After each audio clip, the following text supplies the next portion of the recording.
welcome again.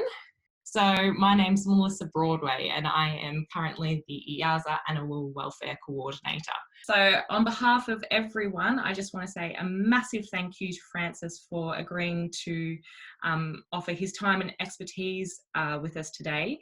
So Francis has a Bachelor in Science in Zoology. He also has a Master of Science and a Doctorate of Philosophy in Animal Nutrition. His PhD actually focused on the feeding ecology and nutrition of the critically endangered Javanese slow loris. So Francis actually spent a whole year in the jungle in Indonesia observing these slow lorises in the wild and their diets. And from the data that he was able to collect, he was able to develop a diet plan which made the slow lorises be able to thrive under human care, which is absolutely amazing. So Dr. Francis is currently in the wildlife nutrition team at Wildlife Reserves Singapore, which is the operator of Singapore's 4 zoological institutions, which means he's responsible for the diets and nutritional requirements for almost 1,000 different species. So as you can imagine, he's got a wealth of experience and we are just so excited to have him present with us today. And so just a huge thank you again, Francis, and we're really looking forward to your presentation on welfare, nutritional welfare. So without any further ado, I'm going to hand it over to Francis, and yes, we'll get you to begin your presentation whenever you are ready. So welcome, Francis. Oh, hi. Hello. Hi. Welcome. Thank you for the great introduction. No problem. Thanks everyone for joining in. It's a little bit weird because usually when I do conferences or presentations, I can see all of your reactions. Now I'm just staring at my own face, which is not a nice thing to be looking at. So I'll just assume that you're all smiling and laughing at the right places, and when I want you to laugh, you should laugh. And if that's not the case, then I'll never know. So let's just hope that that's right. So again, I'm Francis. Thanks for joining in. And let's talk about broccoli today. So let's figure out how to feed broccoli to as many animals as possible. And let's just really get deep dive into the food presentation and the welfare implications of feeding broccoli to everything. Yeah? So let's talk about broccoli. I'm kidding. It's not actually just about broccoli, obviously. It's about nutrition welfare. We're going to go through a few different steps about what is nutrition welfare, how do we think our animals can get it, and then how can we monitor, how can we measure some indicators of nutrition welfare. I am of the opinion that nutrition welfare is probably the least advanced or the least studied of the different domains, of the 5 different domains. Just because it's massive and it's very difficult to quantify and to regulate. So what I'm sharing with you here is just how I like to think about nutrition welfare and measuring it and tracking different indicators. They're 100% sure that there's different methods out there, and that's great. I think we probably need to have a bit more communication and integration when it comes to nutrition welfare. So I'll be happy to take your questions later on. So when it comes to the indicators of welfare, we're going to talk about feces, we're going to talk about poo, we're going to show lots of photos of different colors and textures of poo. We're going to talk about fat, cute animals and why that's bad. We want them to be cute, but we don't want them to be fat. So we'll be talking about how to monitor a few different things. But first, the question everyone is wondering, what is nutrition welfare? We know what welfare is. We think we have some definitions we're happy with, the 5 domains and everything. But if you Google nutrition welfare, all of these things come up. And this has nothing to do with nutrition. It's just the 5 domains of welfare that pop up. So then when you start looking at them a bit more specifically, you find some that are less helpful. So by the way, if you wrote this, I'm really sorry, but this is more or less helpful for me. Just being honest. So what I like is that they'll give you 2 different aspects. So they give you the negative and the positive. So if you have positive nutrition welfare versus negative. But when you deep dive into the positive that's written here, it says sufficient food and water. Okay. Varied and preferred food tastes, smells, and textures. Nowhere here does it actually say to give a good diet. Nowhere does it actually say you need to give the right nutrients, which is the basis of nutrition, isn't it? Maybe not the best definition of nutrition welfare. Then you have some that maybe don't have as many words, but go right to the point. So we want to give appropriate nutrition and available food. Just have food available, which to a sense is true, because if you're giving the appropriate nutrition and the food is available, everything else should kind of follow through, right? Including food tastes and smells and textures. Or even aiming to just prevent malnutrition is also very specific and targeted to not having, not missing out different foods or nutrients. So that's also all right. The one that I really liked was this one, because there were a lot of words, a lot of definition. But if you look in the top corner, it's very specific to giving the right food, the right nutrients, the right quantities. And then it will also tell you how having correct diets will affect the mental domain. So, the animal getting pleasure from eating different foods. And the one that I particularly like was, if you look down here, masticatory pleasures. Say that 3 times fast. You cannot do it without laughing, I promise. So let's talk about how to get masticatory pleasures to our animals. I'm not 100% satisfied with all that, so I made up my own definition of nutrition welfare. Trademark logo, Francis. So I think that nutritional welfare means that we need to meet the species nutrient requirements according to their life stage and their health status using biologically appropriate food items. Yeah, it's quite wordy, but I think it encompasses everything, because we want to be able to give different catered diets to the same animals or the same species within different life stages, because nutrition is a moving target. And yes, I'm aware these are different bears. It's okay. But there are different life stages, which is the point. So you're not going to give the same diet to every bear. Depending on the species, depending on the life stage, and then depending on any health issues they may have, you need to continuously tweak and change these diets.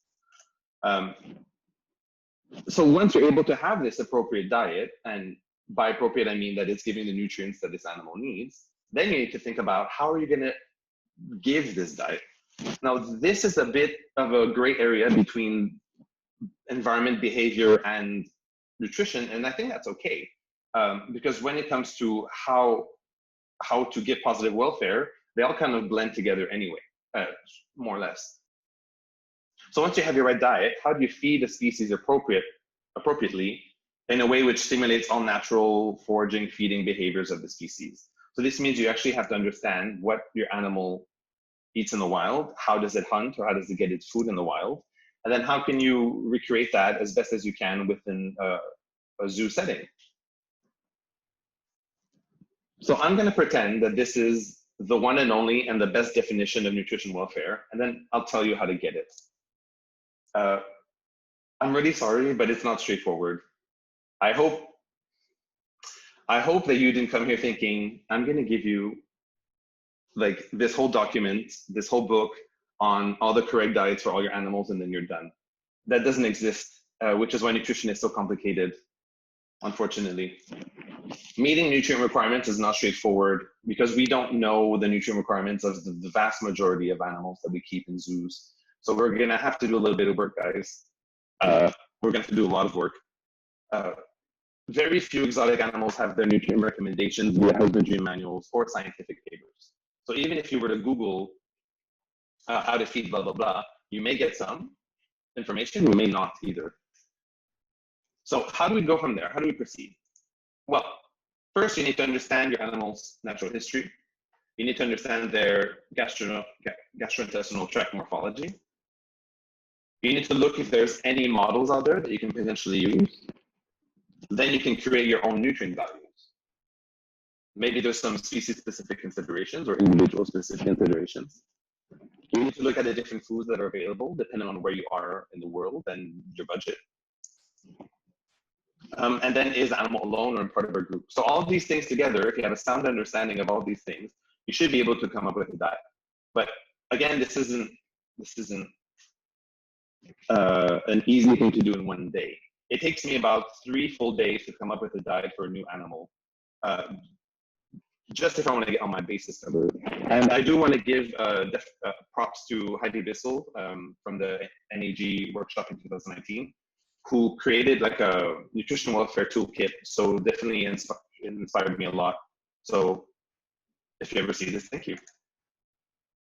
So I'm going to go through an example because it's easier, I think, for everyone to kind of understand it if we go through this process together. So I realize now I forgot to put a photo of the animal that we're going to be doing our examples on.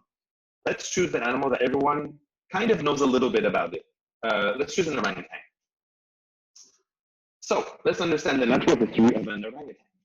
Well, based on the literature, their diet is very seasonal, depending on where they are in Sumatra or Borneo. It's seasonal, but it could be extremely seasonal in Borneo. So depending on the season, they may eat from 0 to 100% fruit. Because of seasons, there's virtually no fruit available, then they probably need to eat a lot of vegetation, fruits and some other stuff.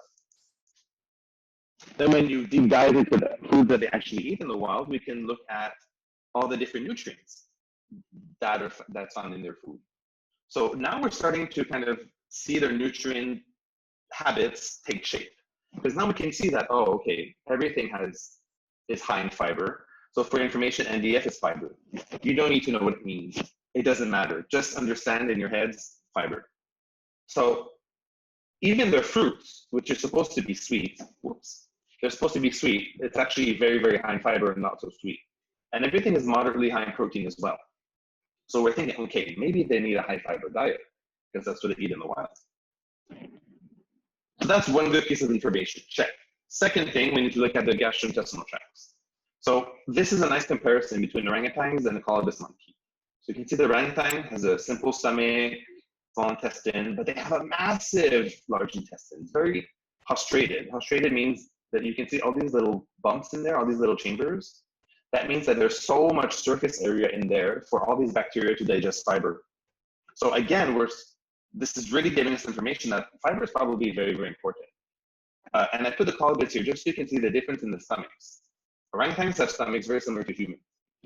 Whereas colobus monkeys will have a lot of different sacs, a lot of different empty hallways in a way, empty chambers that they can find in their stomach, again, filled with bacteria.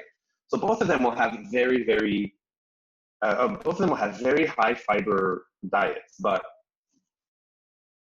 maybe in different ways. Since the orangutan digests fiber in its hindgut, they're probably going to be prone to obesity, whereas the colobus will probably be prone to wasting or to being thin.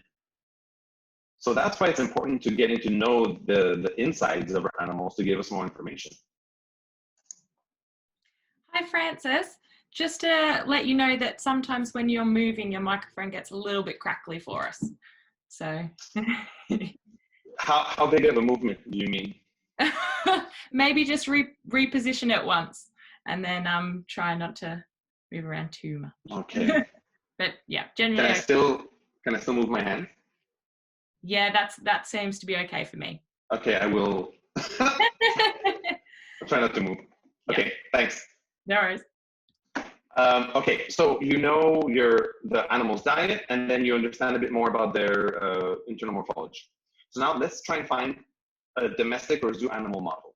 This is necessary because, like I mentioned before, you probably won't be able to find all the different information, the nutrient requirements or other information from zoo animals because they just don't exist. So we need to find an animal that is similar in some way. They either have the same diets in the wild or they have similar gastrointestinal tracts or the same requirements. So we need to find an animal that we know something about that is related to the animal that we're looking at. So in this case, we're talking about an orangutan. But let me just give you another example because this is really important. Finding the model is really, really important. So if we're talking about a penguin, would your model be a chicken? Because they're both birds. Keep in mind that a penguin is pretty carnivorous, right? It likes to eat fish. So would a chicken be your model? No, of course not. You would have to choose another carnivore. So your favorite model would probably be a cat. I know it looks insane and ridiculous, but they both have very similar needs because both of them are obligate carnivores, so they both have requirements for taurine. There are some exceptions because penguins don't have requirements for arachidonic acid. So models are good to give you information, but they're never perfect. And that's okay because any information is still better than no information.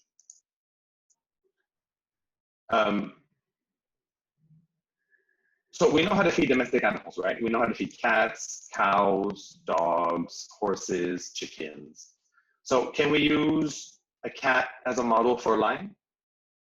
Well, pretty much, yeah. There's just some minor differences, but it's good enough. Can a cow be a model for a takin? Not really. You have a lot of differences in there. You can probably find better models for a takin than a cow. Would a dog be a right model for a Maine wolf? Almost, pretty much. Just one minor difference, but besides that, yeah, they can be good models. What about a horse and a tapir? Perfect model. They're actually very, very similar that you can use nutrient requirements of horses, copy paste. Your tapir will have a long, happy life. And can you use a chicken for a hornbill? No, absolutely not. So you do need to be a bit careful when it comes to models, but again, like I was saying, as long as they have similar digestive systems or similar diets in the wild, then that model will definitely help you in understanding the nutrient requirements. So I can't really Google the nutrient requirements of a tapir, but you can Google nutrient requirements of a horse, and then you would copy and paste that and use it for your tapir. So these are the generally accepted models that you can use. Of course, like I said, there are exceptions, but this is generally the right one.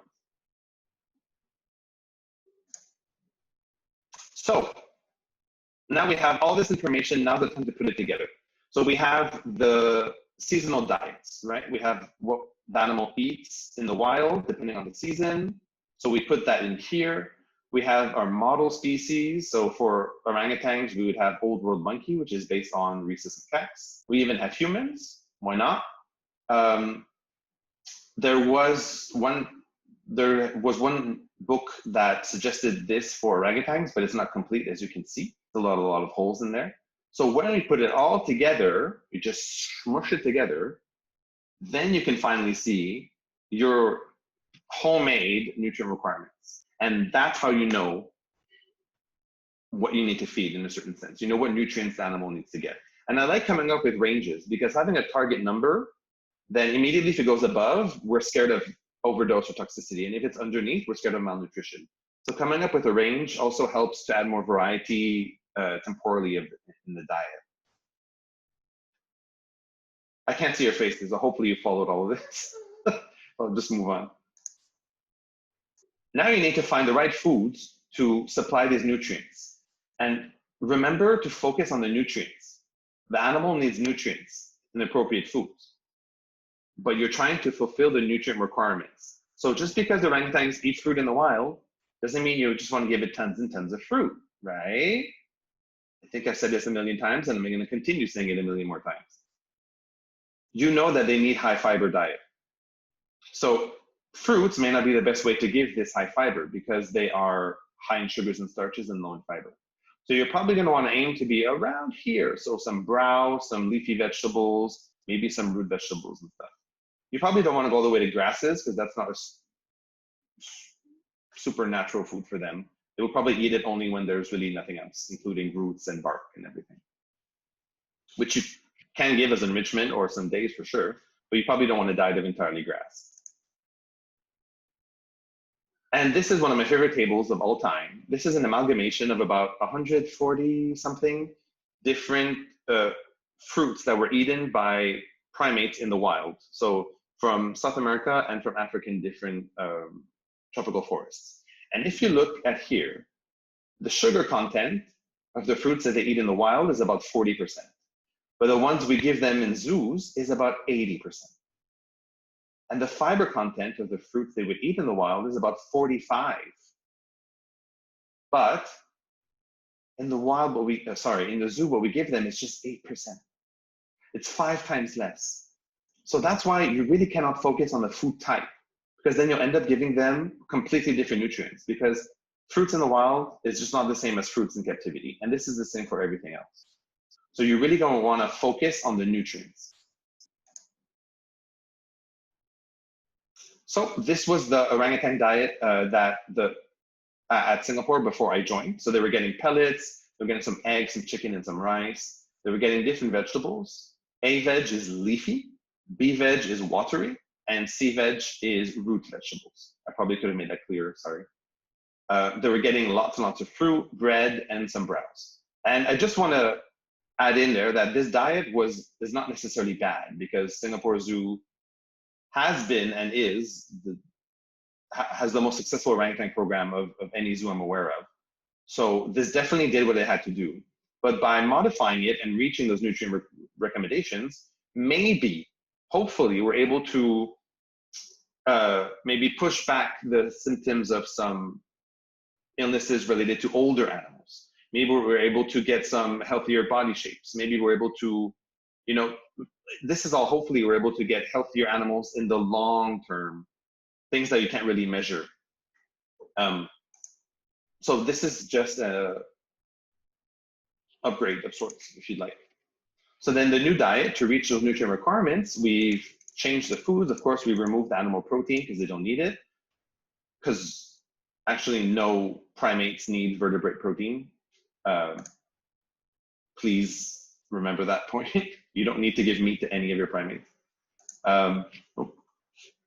And of course, I removed fruit a lot. I did keep some fruit because it's handy for training. They're much more motivated when they don't get a lot of fruit. And ours are very active because they're free ranging. So they appreciate that higher energy density in their diet as well.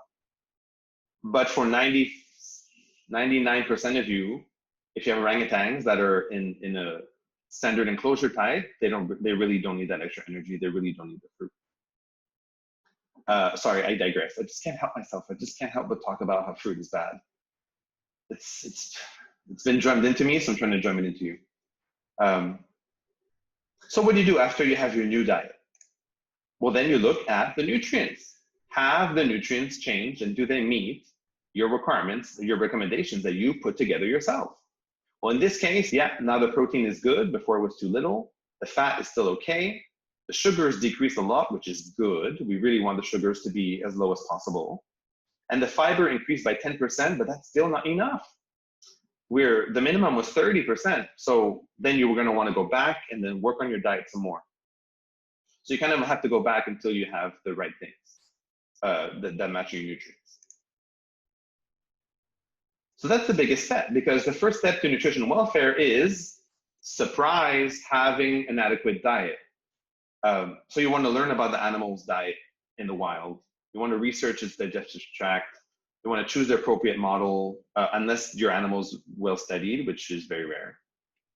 You want to make sure that you create your target nutrient ranges and then find foods that will fulfill these nutrient ranges only. Oh, yeah, so we achieved all of these things. Great, so now we should have a diet that's relatively adequate for the species. But before we jump into food presentation, I wanted to share with you how this impacted their behavior. So here we have a study that we did with orangutans, chimpanzees, and gorillas. And all we did was change the diet, basically removing fruit a lot and adding some more fibrous food items. So that's all we did for these 3 different species. And their behavior change was immense. So we have lower inactivity. We have more traveling and foraging, feeding behaviors. A lot of them showed higher socially affiliative behaviors, and we have less abnormal behavior patterns like regurgitation or ingestion. We didn't even do any enrichment. We didn't even change how we fed. All we did was change the diet, give them an adequate diet. And this isn't a one-off. I have many more examples about how this happened. When I was at Paddington Zoo, which seems like a lifetime ago, we changed the diet of our lemurs. So we removed starchy things, we removed sugary things, and animal proteins, which are not necessary. and we gave them more vegetables and leaf feeder pellets. And we got a much better nutrient profile. And then what that led to was significantly less aggression between the lemurs. So the red ruff lemurs seem to not really care about abnormal behaviors, which is here. But the aggression went down. Even the abnormal behaviors we saw in the lemur kata also decreased. And then we compared the Paignton and the Nuki zoo lemurs, and we had the same results again. So their aggressive behavior significantly decreased, and even their abnormal behavior patterns, which are self-directed, such as like self-harming or like plucking or stuff like that, also decreased. I mean, look at the axis. It wasn't high to begin with, but it still decreased significantly when we removed the fruit. We did it also with callitrichids. So we removed some pellets and some fruit and some eggs that wasn't useful for them. We gave them a lot more insects, vegetables, and gum. And again, we got some beneficial behaviors like more social grooming, but the change wasn't a lot, but it was significant when we put it through a stats test. We also had a tiny bit less food aggression, tiny bit. And then the pygmy marmosets, there was absolutely no difference. Nothing was significantly different. They just did not care. So it's really funny that just by giving an adequate diet that meets the nutrient requirements, you're already seeing some positive indicators in terms of behavior. You're already seeing some behaviors that are linked to positive welfare. We're seeing them express a lot more. And behaviors that are linked with negative welfare, well, we're seeing them expressed less often, just by giving an adequate diet. We didn't even talk about enrichment yet. So just by achieving an adequate diet and meeting nutrient targets, itself will have welfare benefits. So you can get a better nutrient profile, maybe would mean in some aspect of health, you can get some benefits, but at the same time, you'll probably get a better activity budget as well. Of course, these are examples. Of course, there will be exceptions. But I truly think that this is the first step to getting nutrition welfare. Now we're going to talk about feed presentation. So now you have your diet. You have your diet that's adequate. How are you going to prepare it? And how are you going to give it to the animals? Because of course, that will definitely impact their behavior. You want to make sure that there's varying feed presentation and enrichment methods daily. But you definitely want to make sure that every day, the way you present food is enriching, right? You don't just want to give it in a plate necessarily. You don't just want to give it in a standard kind of way. But first, there's something I have to share with all of you. And I think that this is when I'm going to start getting death threats. And maybe some of you will just leave in protest. Chopping food is not enrichment. Stop it. You need to stop. And I know all of you are reacting in this exact way right now, but you just need to chill, because I'll explain to you and I'll give you my reasoning. Just give me a chance is all I'm asking. Just give me a chance, and then we can discuss afterwards. Settle, everyone. Thank you. I have no idea if all of you were freaking out because I can't see you, but in my head, you're yelling right now.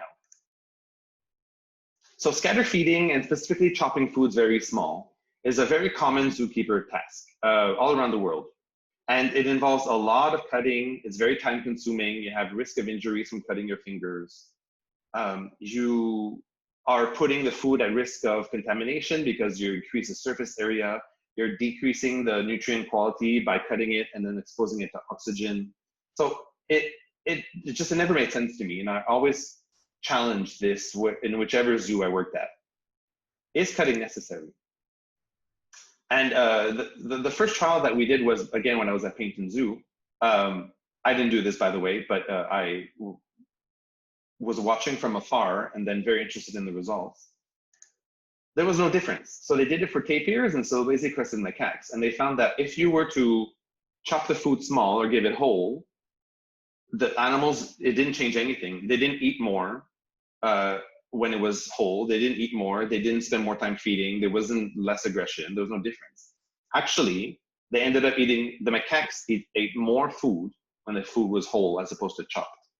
So this was the first successful challenge, because we make all the assumptions, but actually when you look at the evidence, it's not really supported. But I have to admit that it's logic in our human brains to make these assumptions. Smaller food size will have a higher overall food consumption. Smaller food size will have a reduced aggression. We can imagine why this would be the case, but the data just doesn't support it. We'll discuss again why now. So I decided to try this again with more species at WRS. So we did it for bearded sakis, crab-eating macaques, white-faced sakis, tufted capuchins, and red and black howlers.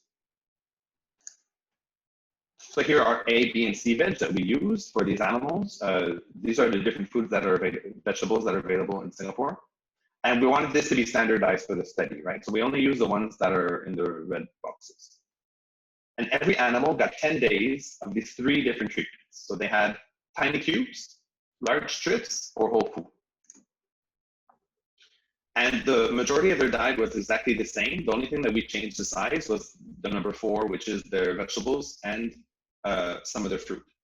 Yes, some of them still get fruit. Lay off. They are on little islands, and we think that their food is very helpful to keeping them on the island and to coming in the back of house after. But I will eat my words later on, because this was actually my demise. But we'll see later. So all of the treatments were randomized, which means that their small, medium, large pieces were randomized throughout the 30 days. And we monitored the food consumption, and we monitored their behavior while feeding time. So let's look at assumption 1. Will smaller food sizes lead to an increase in overall consumption?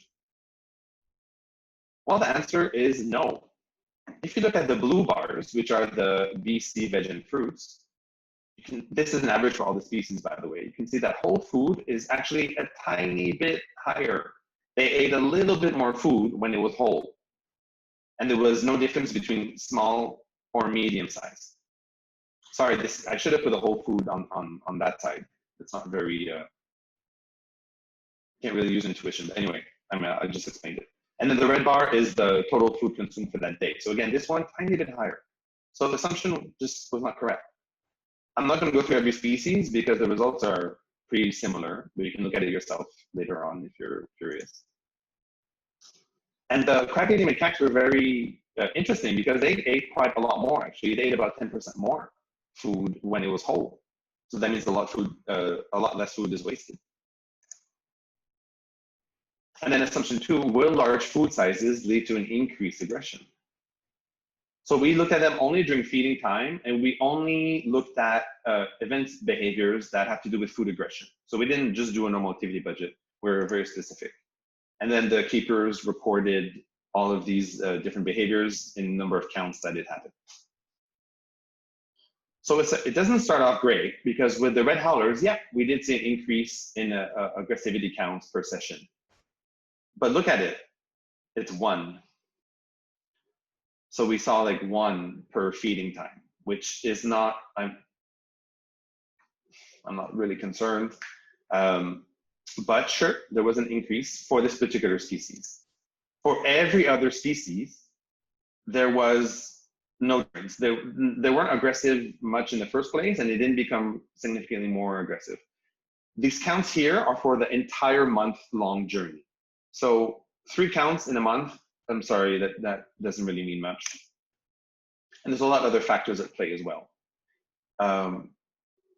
With the sakis, we found that they would only have these behaviors, these negative behaviors, when the apple was whole. So again, if there wasn't fruit, maybe there wouldn't be any of these negative behaviors. So see, I shot myself in the foot with that one. It's okay, you live and you learn. And for the bearded sakis and capuchins, we never saw any negative behaviors whatsoever. But the macaques is really interesting. They're by far the most rambunctious of these primates. And we found a significant decrease in the counts of aggressive behaviors during feeding when fed whole food. And macaques are a really good model species for most Cercopithecines or for other old world primates. So I think this is a really good model for all the others as well. So when we look at it for assumption 2, we didn't find actually any significant differences when we did some stats tests. Most of them didn't have enough data to actually do stats, which means that there was no difference.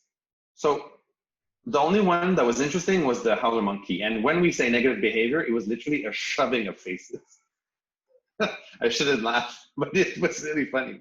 I wish we got it on video. They would just take the food and then shove the animal's face. So again, it wasn't really life-threatening in any way, which is why I kind of joke about it. Yeah. And we saw some really, really beneficial effects when it came to the macaques, and absolutely no significant difference when it came to the other animals. So overall, the cutting of food was a waste of time. It showed no significant difference. And whole food might be better. If it's not better for the animals, then at least it makes no difference. So then it gives you, or gives the keepers, more time to do some other really cool and meaningful things like training and enrichment.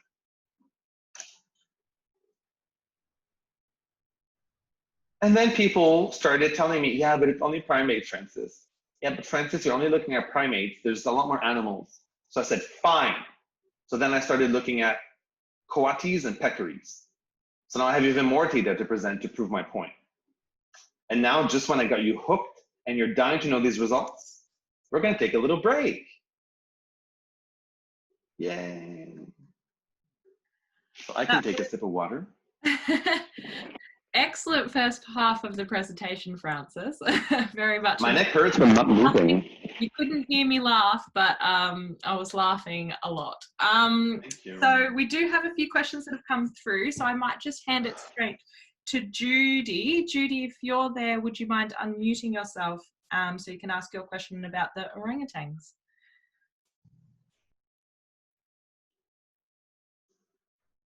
Let's see, Judy. Are you able to do that? Right, I've done it.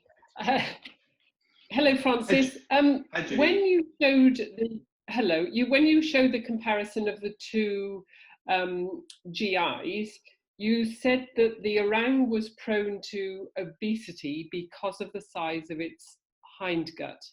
So, can you? What is that? What is that based on? Thanks. So what I tried to say was actually that they're prone to obesity because they ferment fiber in their hindguts. So it's not that they have a large hindgut, it's that most of the fibers fermented there as opposed to in their stomachs, like a columbine. So it's very well described that hindgut fermenters are generally more prone to obesity because they will be able to take all of this sugar from these fruits or from whatever food that you give them that has sugars and starches, and they will metabolize it in very quickly and very efficiently, which usually means fat animals. Whereas a columbine or a cow or a goat or whatever foregut fermenter, which uses stomachs to ferment, if you give a lot of sugars, actually they will end up in dysbiosis. So a lot of the good bacteria will end up dying because the sugars will cause acidosis, which will change the pH of the stomach. So this is a complicated way of saying that they will no longer be able to digest energy properly. So one of them is too good at digesting sugars. The other one will end up hurting their entire metabolic system and probably will waste. Again, these are generalizations. I have seen some fat columbines. I have seen some skinny orangutans. But most of the time, skinny orangutans is due to pure starvation, as opposed to giving a diet that's a bit has too many things in it. Did that make sense? Yep, that made absolute sense. Thank you very much. Thank you. Perfect. And Francis, just quickly, every now and then we do just get that little bit of crackle left from your microphone. So maybe perhaps try holding it if you can, just a little bit. That might prevent it from rubbing against your shirt or something. I think that might be the problem. But yeah, so it's kind of awkward. Hello. Well, that sounds perfect, but I don't want to be necessarily awkward throughout the rest. Okay, I'll do my best. Okay, sorry. So Rebecca, we had a question from you. Would you like to turn on your microphone now and pose it to Francis for us? Hi there. Yes, so my question was mainly about the categories of vegetables. So you showed Group A, Group B, and Group C vegetables. I was wondering if you could give some more examples of what you'd classify in those categories. If you go back to my slide where I have the 3 examples, I think that will give you a lot more information, more so than me saying it. And that works for with the foods that we have in Singapore. Wherever you are in the world, you'll have different foods, within those three groups. But basically, the root vegetables, the very starchy ones, usually the ones that have a bit less water, you can put those in group C because they'll have a higher energy density. The ones that have the most water usually will be leaves. So usually that goes in the first group. And then whatever's left over, the middle group, middle group. So it could be as scientifically driven if you just look at water percentages or energy densities, or it could just be, it's a leaf, group A, it's a root, group B, it's neither, group B. Yeah, you know what I meant. So it's really up to you. That's just the system I like to use. Fantastic. Thank you very much. Thanks. Perfect. Okay, so we have another question from Paul. Paul, would you like to jump in now as well? Yeah, thanks, Melissa, and hi, Francis. I had a question about some of the behavioural stuff that you showed. I think they were with marmosets, and you presented some results on social behaviour and behaviour change with diet. And I just wondered, the result was small but significant. How could you hope to increase that behaviour change over time with dietary change? Because is that small change in activity kind of useful to the animals overall, even though it's statistically significant? I just wonder if there was a wild baseline that you guys were working with that makes that social behaviour change relevant. Thanks. Very behavior-driven question, but we didn't even have a hypothesis except for the fact that removing fruits would not have any deleterious effects to the animal's welfare or activity budget. So we were really going in exploratory mode. We didn't have anything specific in the first place. And happy to say that definitely there was no negative effects to their welfare or to their behavior budget. And I think that if you're looking into increasing bark chewing more, because that was one of the behaviors, then you probably want to give more gum on bark, or you probably want to give them more opportunity. So I think that after the diet meets the animal's nutrient requirements, you will see some behavioral changes. But then if you want to fine tune them, then my suggestion will be to then work on the food presentation and then enrichment to tune that further. So in this case, in all these the examples I gave, we didn't change anything except diet. That didn't make sense. We changed the diet, but we didn't change the food presentation. So everything was given in the same way. All we did was change the nutrients in the diet. So it's not like we did more gum feeding. Everything was still in the same bowl. Everything was still in the same way. So the natural progression seems to be just feeding them in a very targeted, specific way to get those behaviors up. Okay, brilliant. Yeah, thank you. Thanks. Okay, we might just have one more question before we jump back in the presentation. So I'll throw it over to you now, Emily, if you're ready.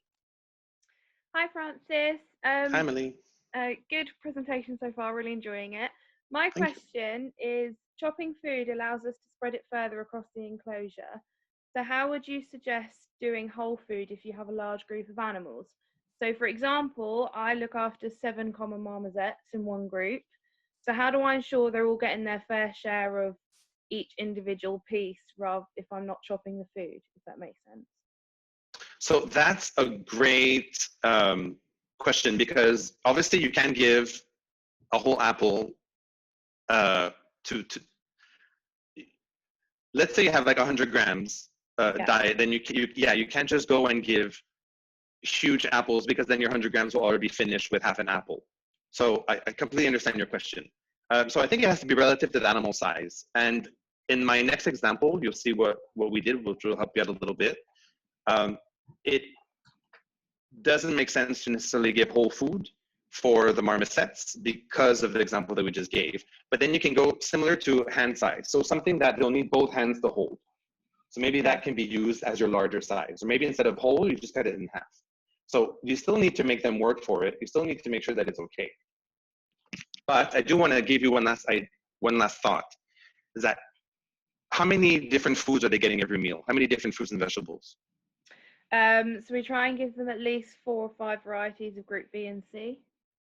Right. So if you're going to do that, then maybe there's nothing wrong with actually giving less. Maybe just give 1 or 2, but then the next day is a different 2, and then the next day is a different 2. So maybe they'll get all of these different variety over a week time.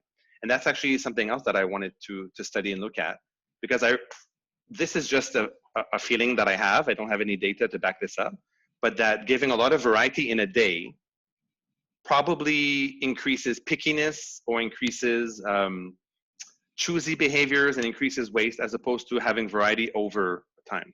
Because I don't think that giving like 20 different foods to orangutans in a day will increase the welfare. Okay. So I think that'd be interesting for you to try out and see if it works temporally. But you do have a specific challenge because they're so tiny. Yeah, thank you very much. Thanks. Okay, some really good questions there.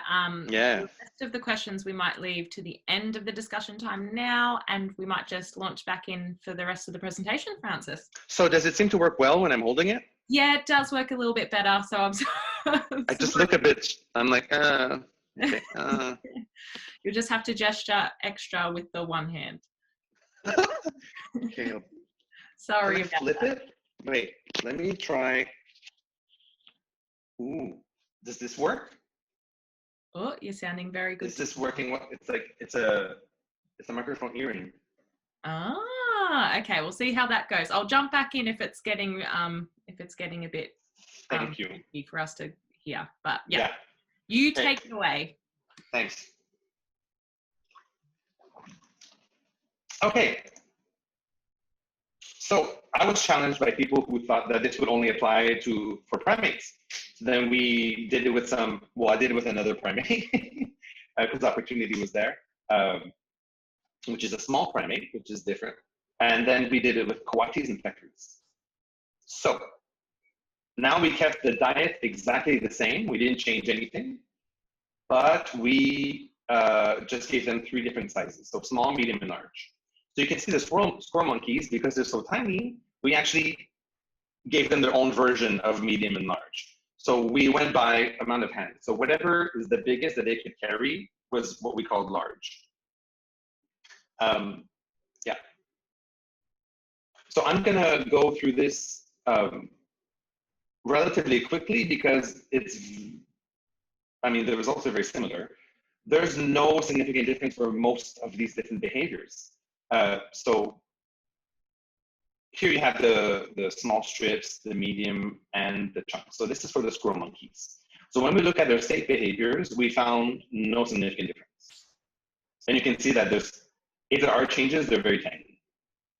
These tiny changes are usually beneficial because it's usually more locomotion. It's usually more feeding, except in this particular case. So most of these times we're happy with them, but the stats said there's no difference. And this is them eating some strips. So I think the video is a bit slow, but you should be able to hear me. So here you have them eating these long strips. And look at them. They're eating, they're chewing, and then they just throw it on the floor. Look at him. Look at that little asshole. He's just going to eat it. You see the other one just dropped it. They're just such jerks. They're just taking this food, and then they're just throwing it all over the place. So I don't see how medium would be any different, because they just take a bite, and then, look, he's going to do it. He's going to do it.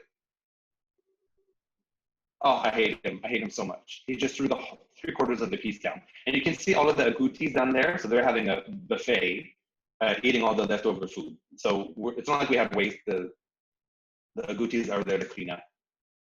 But then when we give a bigger piece, oh, that little asshole is forced to hold it with both hands. And just, yeah, so he still drops a piece. He's like looking at us and dropping it. He's like, yeah, I dare you to stop me, I dare you. But other than that, he's still able to focus on it. And then you can see that they take a piece and then they kind of move a distance away and they're really focused on this. So as long as there's enough food in there, they're still able to get all the nutrients that they need. Then when we looked at event behaviors, the only significant difference that we found was for fighting. So there was more fighting when they had those long strips. Look, don't ask me why. I won't even pretend to try to understand that phenomenon. Everything else, there was no significant difference. But if you can see the differences between the small strips and the medium chunks, which is the large, very little descriptive differences. And very surprisingly, the total food consumed increased. So we also weighed all the food that was left over on the ground. Yes, it's very possible that the gouties ate more, but the gouties diet didn't change. So it would be very strange for the root vegetables to just have magically increased. But it was already very high. It was already about 95%. So again, it's not like we could have expected to see huge difference anyway. So overall, giving huge chunks to squirrel monkeys, no real differences. So now when we talk about our coatis, we have here we have the males, and then here we have the females, because they're kept separately. And we did find some significant behaviors, and it was positive. So we saw more feeding and foraging behaviors when we gave them whole pieces. And so here's the median chunk. Okay, so very cute. They're just sitting, they're eating. Yeah, they're using their paws a little bit. So it's cute. But when we give them whole food, look at these different behaviors that are involved. They're using their paws, they're using their claws, they're using their teeth at different angles. They're really just trying to figure out how they can eat these different food items. So you see a lot more behavioral diversity there that you don't see with small chunks or even with medium chunks to some extent. And now they're separate, both of them are eating their different foods.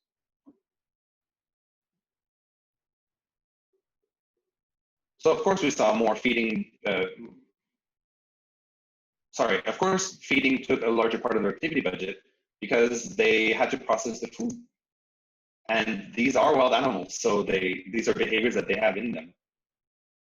And then when we look at event behaviors, we found some significant differences for the females and the males.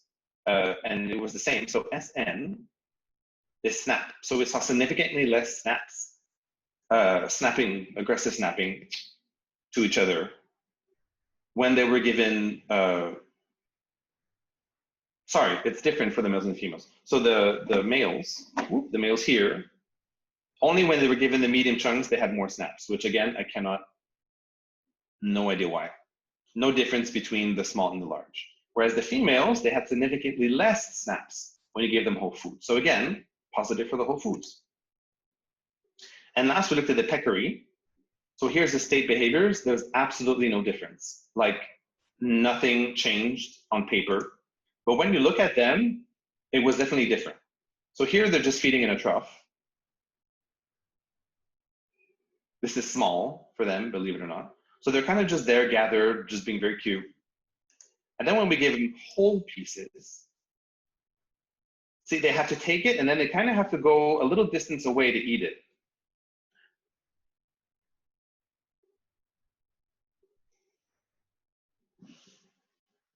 Sorry.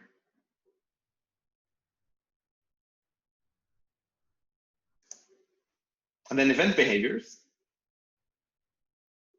like nothing. They're just so focused on eating that they just don't really care about each other either way. So again, chopping foods would be a complete waste of time for peccaries. Food consumption, interestingly though, did decrease. But look, what's even more shocking, and that I wasn't aware of until we did this study, was that even under the normal diet, they were only eating about 40% of their food.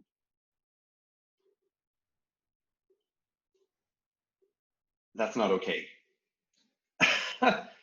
So that's why doing these studies is good, because then you get a much bigger picture of what's actually going on. But there was a decrease of 10%, which is actually quite a lot. So that's something that we need to look into. But are they able to reach the nutrient requirements with this 10% less? These are things that we need to look at.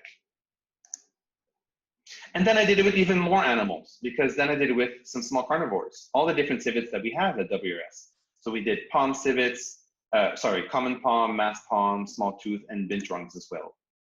And the results are quite interesting. They're more than what I expected. So again, we did the same thing, small, medium, large, and the large was whole food because they were able to cope with it. And so for the common palm, we found here that the foraging increased a lot. and alert behaviors, which are not necessarily negative, they decreased. When we look at event behaviors, there was no real difference between the small or the whole food. The mass palm, they didn't really care so much. They just seemed to be a bit more active. They moved around a little bit more and they rested a little bit less, which is great. Makes for a better visitor experience when they're looking at these animals. And they had less head lift, but it still wasn't significant though. What was interesting was the food intake. So they didn't really care about their fruits, but the vegetables changed a little bit. But again, it wasn't such a high intake to begin with. So for them, maybe it would be a little bit more beneficial to actually just cut in half instead of whole. Just for the vegetables. For the fruits, there's no point. So doing these studies is interesting because you'll learn the optimum way of feeding your different animals, because it won't be the same for all of them. Small tooth civet. Here we have, again, our male group, and then here we have our female group. And the females had huge difference in feeding. They took a lot more time to eat, which is great. They moved around a little bit less, so they probably took some food and then just kind of waited and then just ate. So all in all, not negative differences when we stopped chopping the food. And for the event behaviors, no difference for the males. And then for the females, again, very little difference when it came to head lifting, but with vocalization, they did a lot less. So by the keepers who observed this, they assumed that this was a positive change. And the differences in food consumption were, again, very, very minor between the small and the large. For some reason, the medium just seemed to shock all of them. They were like, what's happening? They just didn't seem to understand the half-cut food for some reason. And the binturong, which is very interesting, these cute little bear cats, here we have the event behavior, and then here we have the state behaviors. So they definitely seem to feed a lot more, and they rested a lot less. And if you've ever seen binturongs, they're probably like laying down somewhere like a mop, right? So this was definitely a beneficial change in terms of visitor satisfaction.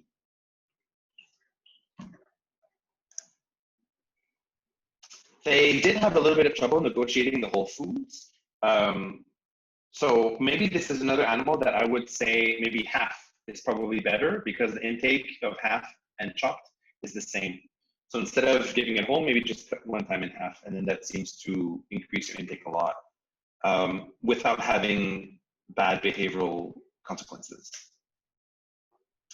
And they're very cute because they're able to hold these whole things in the little hands. So it's actually really, really nice for when visitors or keepers are able to just look at them as well. So overall, the assumed benefits of chopping foods, they were not supported by any evidence. And if there were, it was just for one particular species, for one particular behavior. So it was very, very specific and localized. The disadvantages of chopping food are not outweighed by the benefits. And if animals are capable of processing the food themselves, then they should be left whole or minimally chopped, maybe just once in half, which is the only thing that we found that would make sense for most of these bigger animals. Of course, for smaller animals like the squirrel monkeys, then yeah, you're gonna have to cater it for their size. But you probably don't need to chop as much as you think you have to, is the summary of that. So why did I take such a long time talking about chopping food or not? Well, we talked about making the right diet. So now also think about how you're actually giving the food, right? Because you're able to observe some behavioral benefits on how you're actually preparing the food. We haven't even talked about enrichment yet. And already we've increased feeding, we've decreased aggression, decreased blah, blah, blah, you know? So depending on the animal, you need to get your base right first before you spend all this time and effort on really cool enrichment, different enrichment calendars and everything. There's no point in focusing so much on enrichment when you're still not having a diet right, or you're still not presenting the food correctly, or preparing the food correctly, because then it's like putting a Band-Aid on a tumor or something. It doesn't make sense. Only after you have all this sorted for your animals, then is it worth time and energy into enrichment. So I'm not going to talk about enrichment very in depth because that's a whole big other thing, and it falls under different domains of welfare. But just my only advice will be to consider the animal's natural feeding behaviors. So this is a great paper, a great figure from this paper here. And it was used by Marcus Claus in the European Nutrition Group Conference at Marwell. And I just straight off took his slides because they're just so brilliant. So 100% props goes to Dr. Claus. So when you're looking at some insectivores, then obviously scatter feeding and making the food hard to get will probably be the way to go. So you bury the food, you really hide it. You don't just like sprinkle it, just like, oh, let's scatter feed, woo, like blow it. No, you want to make it hard to find. You want to scatter feed it under layers of leaves and dirt and rocks, and you want to make them work for it. When you're looking at herbivores, such as frugivores and herbivores, then you probably want to give a constant provision of enrichment devices in multiple different locations, because a lot of them will just eat a lot of times throughout the day, or some of them constantly. When it comes to small carnivores, you want to really focus on agility. You want to make it really, really challenging. You want to make them have to jump up. You want to have them to use really physical force to get their food. And that is multiplied a lot more when it comes to big carnivores, because they should eat less often, right? You want to feed them every 2 or 3 days. So you want to make sure that they have to work super hard for their food and that they're excited for it. So you want to put the food on the giant feeding pole. You want to have a lure. You want to do something crazy because they don't eat as often as these other animals. So it has to be a really, really big occasion. So if you focus on the animal's wild feeding behaviors when you come up with your enrichment calendars, then you can't go wrong. Okay, so now you've come up with all of these really cool ways of ensuring that your animal has positive nutritional welfare. Fantastic. Now, how can we measure it? How can we actually track this nutritional welfare over time? We won't look at behavioral analysis because that's a whole huge other thing, although it's definitely really good for you and students to look at on your animals. But looking specifically at indicators of good or not nutritional status in animals, you have color and texture of their fur or their feathers or skin, fecal examination, conformation, form, posture of the animal, and of course their body condition. So you want to look at all of these things, and then you make an action plan, which I'll show you how to do at the end of the presentation. I will focus on body condition a bit more than the others, but I'll give you some examples. So these are really important to work with vets because you don't know if it could be a fungal infection in the first place. So it's really important to work with our veterinary colleagues. But a lot of issues that you can see with skin, feathers, or fur are nutritionally related, such as zinc deficiency or even copper deficiency. And some of them you can really just see the difference before and after, especially with horses. A lot of the mineral deficiencies are very easy to spot in hoof stock because we have good horse, cow, sheep, goat models to base them ourselves on.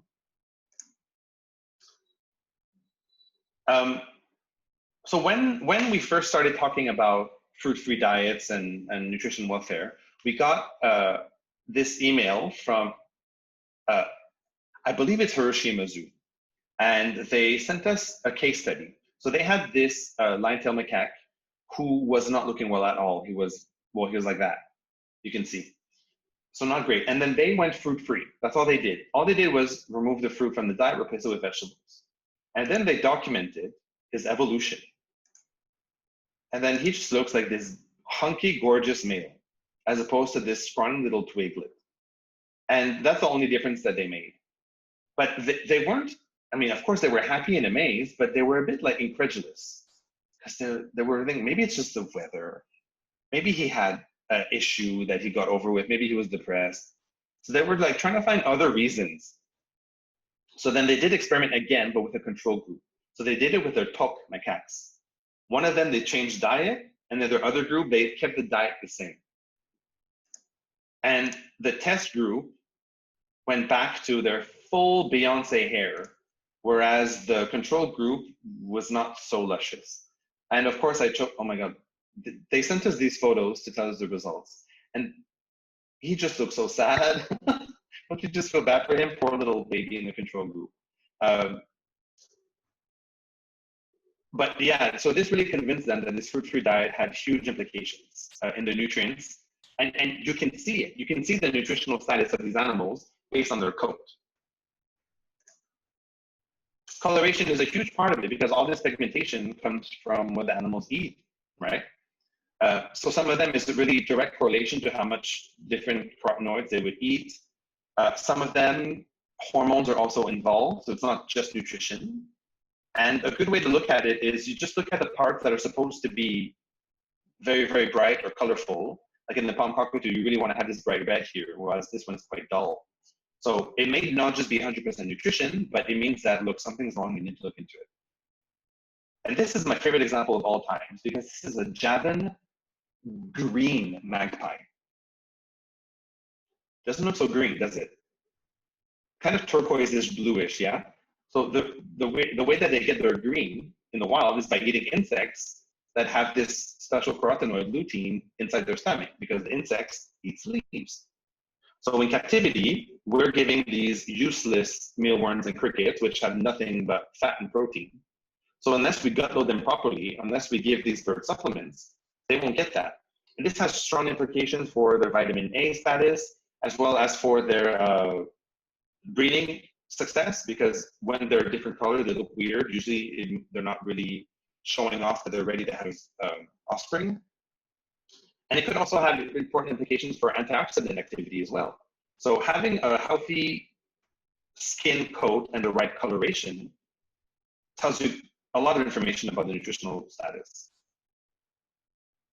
Poo is super interesting as well. It's really easy to collect the data, but first you need to make sure that you have some fecal scoring systems that you have internally agreed upon in your zoo. There's a lot to choose from. You can even just make your own. The concept is really easy. It goes from very solid to liquid. I almost said milkshake. Solid to liquid, okay? Get your mind out of the gutter, people. And most of the scoring goes from 1 to 5 or 1 to 7. So that doesn't really matter. It really depends on what you are comfortable with and what you align internally. One thing that's really important is, let's say you decide to have many different scoring systems for different taxa, which is a great idea. Make sure that the order you go in, either from dry to liquid or from liquid to dry, is the same for all of them. If not, you'll get very confused.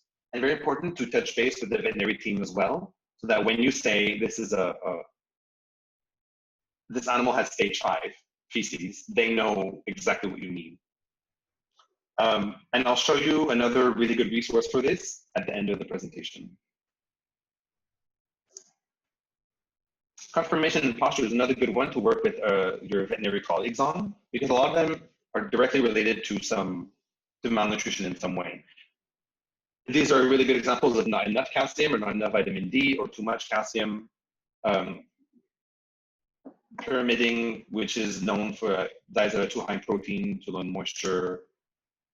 And then you have some animals that their conformation is fine, but their posture is very weird. So a lot of these poo stock, they like to go in this weird position because they're having some gastrointestinal issues, and going in that position helps to relieve some of the pressure. So you may think that this could be something that has to do with their joints, but not necessarily. So that's why it's really important to work with your veterinary colleagues on this. Even some issues like laminitis, which is very common, or overgrown hoofs and stuff, that has a direct implication for nutrition. And lastly, body condition scoring. I think that if any of you can remember this, I'll be happy. Body condition scoring is super important and super useful. It really helps to give us a good indication of the nutritional status of an animal. Not every animal can be weighed, and you may not have the facilities to weigh all the different animals. You may also have some structural differences between individuals. So the ideal weight range for some species may not apply to 100% of the individuals in that species that we have under captive care. Sometimes you can't access some species, and body condition scoring is a really good preventative program. And it's free. All it takes is a tiny bit of time, tiny bit. So first things first, before I show you some examples, is that you have to know that there's two different systems of body condition scoring. So they either go from 1 to 5 or 1 to 9, but they're the same thing. So the 1 is always thin, and then the biggest number is always way too fat. And a 5 is equal to a 3. So it really doesn't matter which you use. You can use multiple systems, because actually if you Google body condition scoring, you'll find a lot of systems with all these different numbers, and it's fine. Just make sure that you are internally aligned, and make sure that you are aligned with your vets, because veterinarians, at least in this part of the world, they work with the 1 to 9 system a lot more, in my experience. Whereas the nutrition team seems to like the 1 to 5 system. So you need to make sure that things are quite in sync between the two of you. If not, okay, so this one time, not so long ago actually, one of our vets was reporting back on body condition scoring that they did, and they're like, oh, it's a body condition score 3. And I was like, that's great. And then they were like, no. And I was like, what do you mean? It's a 3, so it's ideal. And then they said, no, it's bad. You need to do your job. And I was like, what? And they were like, So this led to this whole big thing until we realized that we were using completely different scoring systems. So it's really important to be aligned. Yeah, you don't want to go through that. So here are the different systems that we have. No, that's a lie. Let me start that part over. Let me go back. So I need you to understand why it's so important to prevent animals from being fat. Here you have some very common health issues that are related to thin cows or fat cows. And if you look at the thin conditions, most of it has to do with like not breeding properly or hormone issues. But if you look at the condition of obese or over-conditioned cows, a lot of them are actually affecting their welfare significantly more than the thin ones. A lot of them can actually impair their livelihood. Some of them could even kill them. So the risks, the health risks associated with obesity are much higher than the risks associated with thinner animals. So yeah, you have reproductive complications, but you can also have oversized babies that can kill the mom. The offspring is also at risk. Lameness, arthritis, poor skin condition, diabetes, heart disease, hoof diseases or hoof issues based on depending on the animal. And this sums it up really well. This was on domestic cats. And the risk factor of developing diabetes, lameness, skin condition, and diarrhea for obese cats is significantly higher than for thin or optimal animals. So right now, it's so common for us to kind of panic when we see any ribs on our animals. We see ribs and we're like, oh my God, bad welfare, give it food. But I'm not saying that we shouldn't panic. We should look into it, absolutely. But we should behave this way when we see a fat animal instead, which I think is still quite rare in our zoo community. I think it's getting better, but we still have some work to do. We should be more freaked out by fat animals than by thinner animals. There are so many different body condition scoring resources out there. You can Google it. I'll give you some other websites later on, but there's a lot. And what's really important is that you can make your own. So you can just use photos from different animals. You can use Google, steal some photos, and then you can just come up with your own from one very, very thin to then very, very fat, and then you find something in the middle, which usually will be the photo of a wild animal, which is usually the condition that we try to emulate. It's really important to look at existing guides so that you know where to look at in order to do the scoring. Because if you realize, we seem to always look at the abdomen, right? We always try and look for a fat belly, but these are not humans. So actually a fat belly is never a criteria for wild animals. Primates Some primates, sure. But for anything that's not a primate, you don't want to look there at all. You want to look at other places. So you need to make sure that everyone is also aligned, which is the usefulness of having a body condition scoring guide. The guide tells you where to look. You think you know, but you may not know. So it tells you where to look. Carnivores, there's also lots of different guides that have been created by different zoos. It tells you where to look. Smithsonian has been really great. Disney Animal Kingdom has also been really great in putting out all of these things, and most of them are available. Then you need to learn where actually to look at on these animals. Primates is a funny one because it's very difficult. Most of them have a lot of fur, so it's difficult to gauge small differences between body conditions. So most of the time we can only see really fat or really thin. We can see like a 1 and a 5. In between, it kind of gets a little bit blurry. And there's not so many guides that exist because of these challenges. So for primates, luckily, they're very smart, very easy for them to be trained. So I'm not saying don't use body condition scoring system, but I'm just saying it may be harder for them. And it's ironic because we have some really good scoring systems for fish, which I'll show you in a minute. Fish are easier to score than primates. Insectivores lately has had a boom in research and scoring systems. All of them free to get. Avian is a bit challenging because you have to get your hands on them. You actually have to feel the keel score. So this is usually something that you could do a bit less often just because you actually have to manipulate the birds, or usually you would do it with the assistance of vets, depends how your zoo works or how your bird section works. But it's still very well described, very definitely possible to do. Reptiles, tons of resources exist. There's no excuse anymore. You can find scoring guides for every kind of reptile and amphibian as well. So these are all very easy for you to find. And the Monterey Bay Aquarium did some amazing ones for different kinds of fish. And a lot of them are from the way that you actually see the animal. So it's either from the side or from the top when you're looking down on them. So it's definitely very intuitive. So some tips. First, you need to block all emotion. You need to like put on your scientist hat and then just be very scientific about things and let your attachment to your animals go. Because let's say you're looking at little Betsy. Betsy's super cute. And then you go and you score her, and then Betsy looks at you with her big eyes. And you're like, well, you're just cute, right? You've always been fat. I'll give you a 3. Where Betsy in reality is mortally obese. So you need to block all emotions and be like, okay, I'm sorry, Betsy. You are a 4.5. And then you write it down. You have to be strong, you have to be scientific. You actually have to follow the guide. Following the scoring guide helps you a lot. And that's why you have it in your hands. That's why it exists. Ideally, you don't want to do scoring alone. You want to have at least 3 people. And then you make an average of all your scores, and then that's the score you would use. This helps to make it less biased because everyone knows you love Betsy, okay? So it's a lot easier when you have people who are not so attached to Betsy that also do the scoring with you. Yeah, have the proper scoring guide, that's essential, and data collection sheets.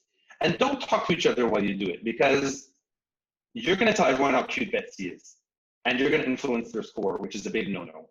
So you just keep your internal love for Betsy inside where it belongs and then put in your score and everyone will put in their other score. Yeah, sorry, that's the wrong one. Do not share scores. And if there's crazy variation, then you probably want to do it again, or you want to replace some people. Like if some people put a 1 for Betsy, who's clearly a 4.5, maybe this person shouldn't be scoring Betsy, okay? This is tough love time, guys. It's tough love, it's for the health of our animals. We cannot afford to get attached like this. And this is what we've been doing at WRS. So we've been scoring as many animals as we can. I think we're at like 1,200 different individuals that are scored every 2 months. And that allows me to do really quick and targeted diet changes when we know that some of them have a score above 3.5 or below 3.5, not inclusively. So over time, we were able to see a small decrease in the average body condition scoring of most of these different animal groups.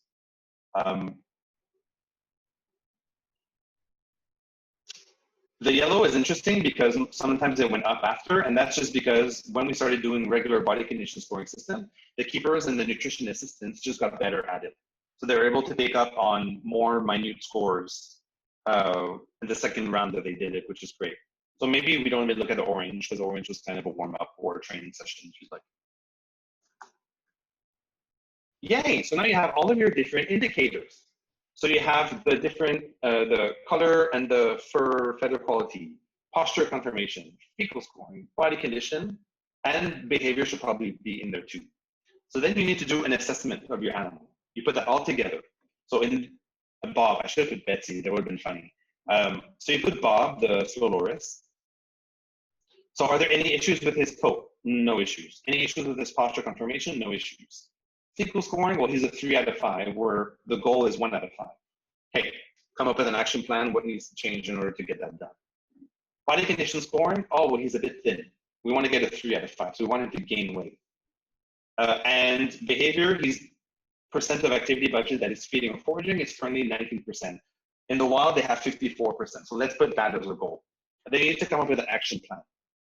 A lot of this makes sense because if their poo is softer than it should be, they're probably not absorbing as many nutrients as you would like them to. So if we allow them to absorb more nutrients, absorb more energy, maybe they'll gain some weight. So then all of this together really helps you to understand more what's going on with your animal, and then gives you more clues on what you need to change in your diet.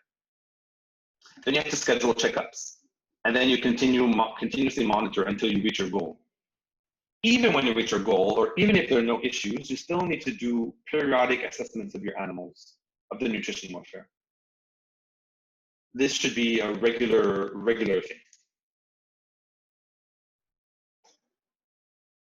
So in summary of nutrition welfare, you need to revise your diets in order to meet the nutrient requirements, which you probably end up made yourself.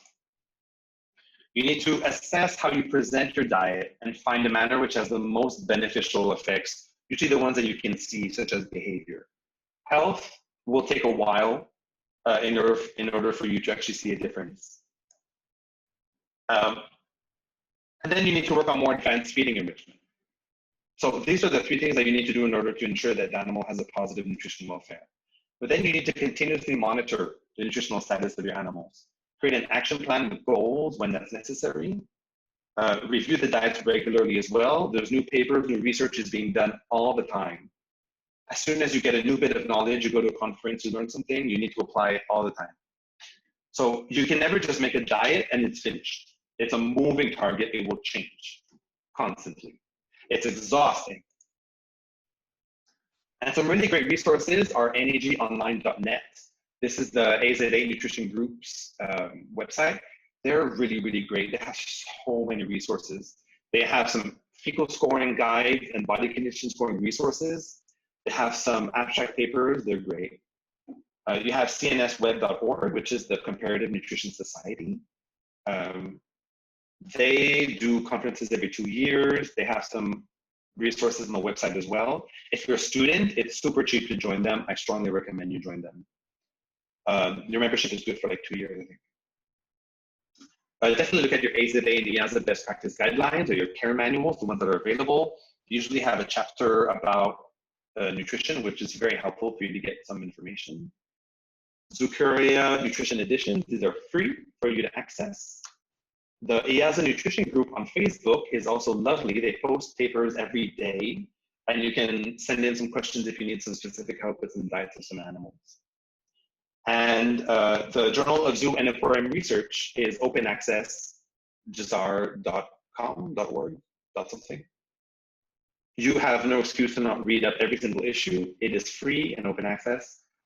And lastly, if you can't find what you need, then you go on scholar.google.com and then you just write down giraffe nutrition. Then you see what comes up. It's a bit of a disaster. You probably have to look at like 10 pages before you can actually decide if there's anything useful or not. but still, you need to try and find all this different information, right? And lastly is feedipedia.org, which has the nutrient information of tons of different animal feeds, different grasses, different leaves, different foods, pellets, everything. So that's a really good resource as well.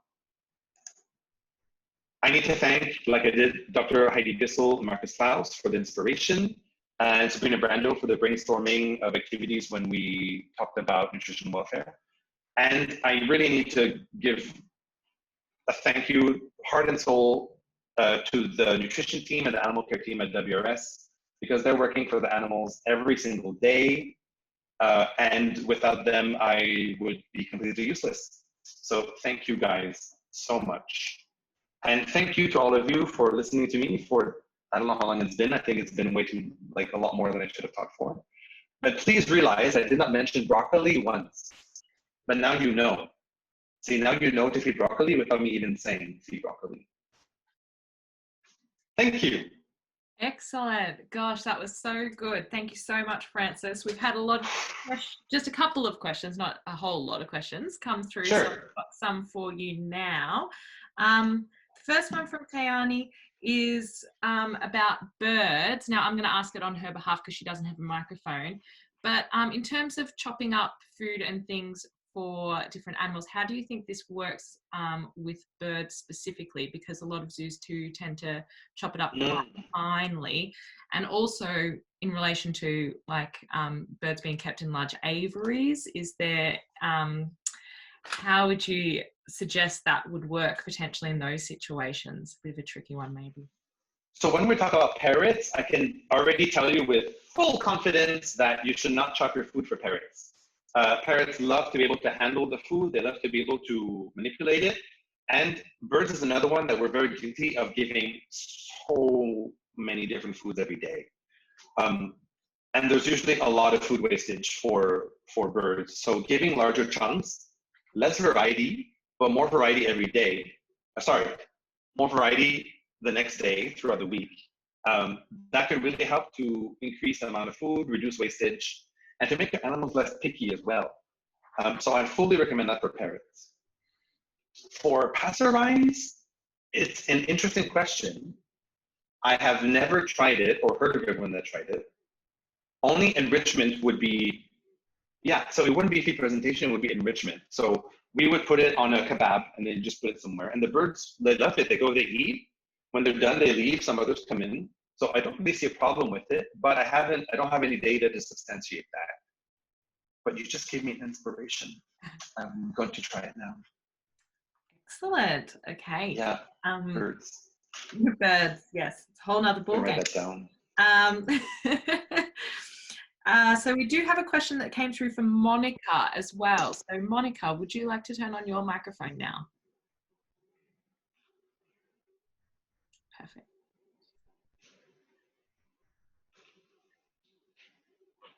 Are you there, Monica? Yes, I'm done. Hi to everyone. And thank you, Francis, for your great talk. I really enjoyed it a lot. So my question is, if you see any possibility that a scheduled varied food presentation can be used as enrichment, say that you stay with the fact that the whole food item is the right way to feed the animals. And by the way, I'm interested in primates. I'm wondering whether once in a while you may give them food differently prepared, and if this may function as enrichment from a sensory point of view. Okay, I completely understand your question and I understand why you're asking. This is just my opinion. Again, I don't have any data. I didn't look at this, although that's on my list to do eventually in my life because it's been bothering me. Personally, I don't think so. Personally, I don't think that it will. It's hard because I don't have data to refer back to. I just don't think that it will necessarily affect any of the indicators of welfare. Will it make them happy in that moment to have something different or something that they like? Maybe, but how can we know if this animal is going to be happy at that moment? And most of the time, the different foods that they really enjoy is unhealthy.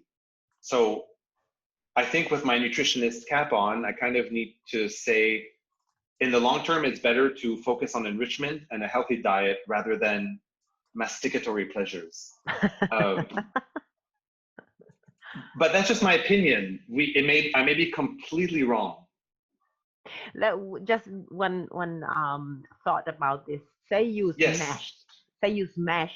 You know, whatever you give them, like in a, you smash it like a puree, right? Okay, so you keep the same diet. Oh, you keep the same diet, but then you just change how it's. Exactly. So they can just make their fingers dirty, and they can, I don't know.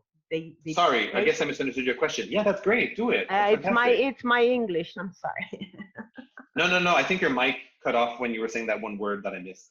Yeah, no, do that. There's no reason not to do that. It's great. Okay. Thank you. Perfect. Okay, so we do have another question that came through from Paul. Paul, if you're available, do you want to turn on your microphone? Yeah, thanks, Melissa. Sorry, Francis, I don't want to kill you with another question. Go ahead. I just wondered on the graph that you showed where you had an example of animals with larger pieces of food. I think were they squirrel monkeys, and they were showing more aggression. Do you think that might be because the food resource becomes more restricted and therefore more valuable? So are you doing any further measurements on the likelihood that the change in diet presentation might be very species specific in how aggressive behavior is performed? It is absolutely species specific, and you're completely right to point that out, that the correct way of feeding will be different for every animal. So although I am happy to make a generalization that generally cut up food is a waste of time. That is overall. So yeah, you will have exceptions for sure. And for some of them, maybe it will be better to cut up food small. But what I'm also trying to get everyone to do is to try it out. So try different food preparation methods in different sizes in your zoo, and then collect the right data, and then see what's best for your animals. Because the results may be completely different with a different size enclosure or different social group as well. So I guess my purpose is just to get people to question what they've been doing for 30 years and try something new. Yeah, thank you. Good point. Thanks, Paul. Perfect. Okay. Next, we have a question from Lauren. So Lauren, would you like to turn on your mic and ask that now? Yes, thank you very much, Francis. That was really interesting and really useful, and you really made me laugh out loud a few times. So thank you very much. I had a question, is in your opinion, why do you think so many different collections have different diet plans and not one plan for like each species has one plan across several collections? That's a hell of a question. You're welcome. Yeah. Well, okay. First is the food availability of different zoos is different. Maybe not so much now, but you know, most zoos, especially in Europe, are quite old. So back then when they started, they had different food availabilities for sure. And like it or not, even though we've all evolved together and zoos have become these conservation education machines, a lot of maybe these strings of we used to do it that way or historically it was done like this, some of these notions stuck through. So that's probably one reason why zoos feed different diets. Two is not every zoo has nutritionists. Now, I'm by no means saying that only nutritionists can make diets, because that is not true. But it takes a lot of effort. And I think everyone listening to me now knows that nutrition is complicated and time consuming. So if you don't have this one dedicated person to look at nutrition and to be integrated in the nutrition committee, in the nutrition community, whether it's within EAZA or ZA or EAZA or CISA or whatever, then at the same time, you may not be having this exchange on diets. And the last part maybe is ego, because maybe everyone thinks that their diet is the right one or that their diet is the best one.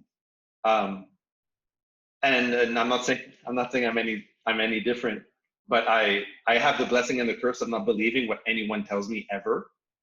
So I second question myself nonstop and second question what everyone says all the time.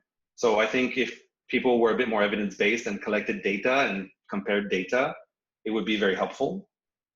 And sorry, last question, the last reason is because there's no nutrient requirements that are agreed upon or validated for all these different zoo animals as well. So we may have different baselines. And the diets will have to be different. It's impossible to have the same diets because the temperature, the animal's metabolic rate will be different. They may be more active, less active. So I don't think it's possible to have it, but we can probably reduce some of the diversity for sure. Excellent, excellent question. Thank you. So we have another question come through from Rebecca. So Rebecca, could you please pose your question now? Hi there. Yeah, so my main interest is the fruit-free diets, and I was wondering, what's your opinion on what classifies as a fruit-free diet? Is it that the diet sheet contains no fruit at all, but can be used for training or medical use, or is it that there is absolutely no fruit at all given to the primates? Great question. Fruit, as long as you're getting the benefits of removing the fruits from the diets, then I would consider it fruit-free. So that's kind of a cop-out because I didn't give you an exact answer. But if you're able to maintain a drop in aggression or these positive behavioral changes, and you keep like 1% of the diet just for training or something, then I think you can still consider it largely fruit-free. But at the same time, I'd like to tell you that that's not necessary because London Zoo was a really great example that they were training when they did fruit-free some years ago, when I worked with them, I never worked there. They were training their animals using cherry tomatoes because that was the animal's new favorite food. So they didn't even have to use fruit because you replace the diet. They get both, they're like not happy for a while, but then they forget about the fruit. Then they get excited again by food. Then they have their new favorites. So as long as you're always using their favorite food, which in that case was a cherry tomato, then you're still able to train them very, very efficiently. So I don't want you to think that you need to keep food for training because that's not true. Okay, thank you very much. That's really helpful. Thanks. Okay, so we do have our final question for the discussion time. It's by Carla. So Carla, would you like to pose your question now? If you're around. Oh, Carla, I can see that you've got your microphone available, but I can't get any audio from you.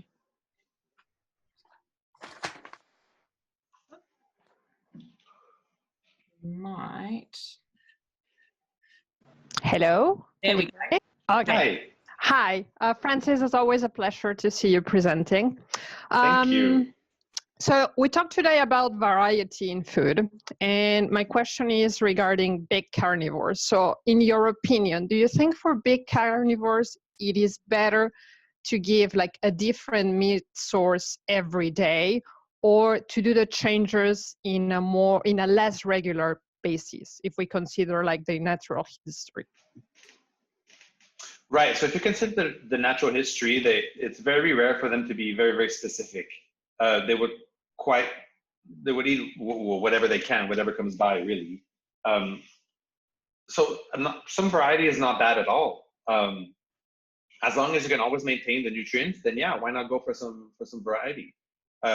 You're very aware that some big cats have some digestive issues, especially cheetahs. So as long as you're not giving them something that is causing an adverse reaction, then I would say go for it, as long as everything fits within your nutrient, parameters. But I would say don't feed them dry cat food, please. Okay. That's never okay. It's never okay. Thank you. Thanks.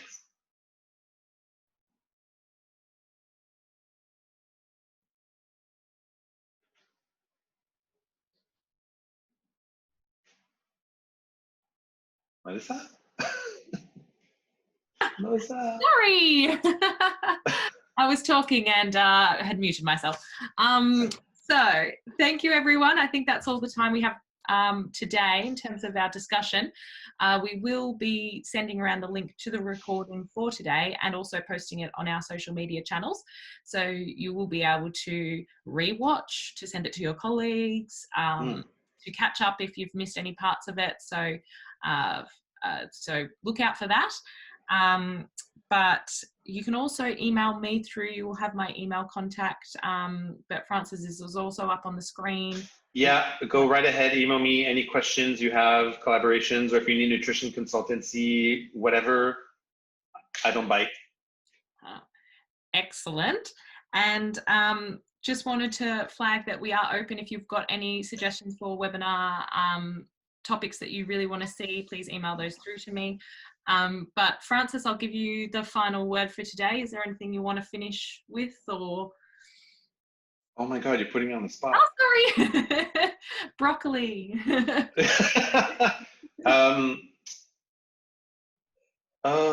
Just question what everyone tells you.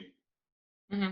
I think that's the question, what you think you know, and question everything I said. In this last an hour and a half, just question everything I said and question what everyone tells you. I think that right now in the world that we live in, that's the best advice. Absolutely.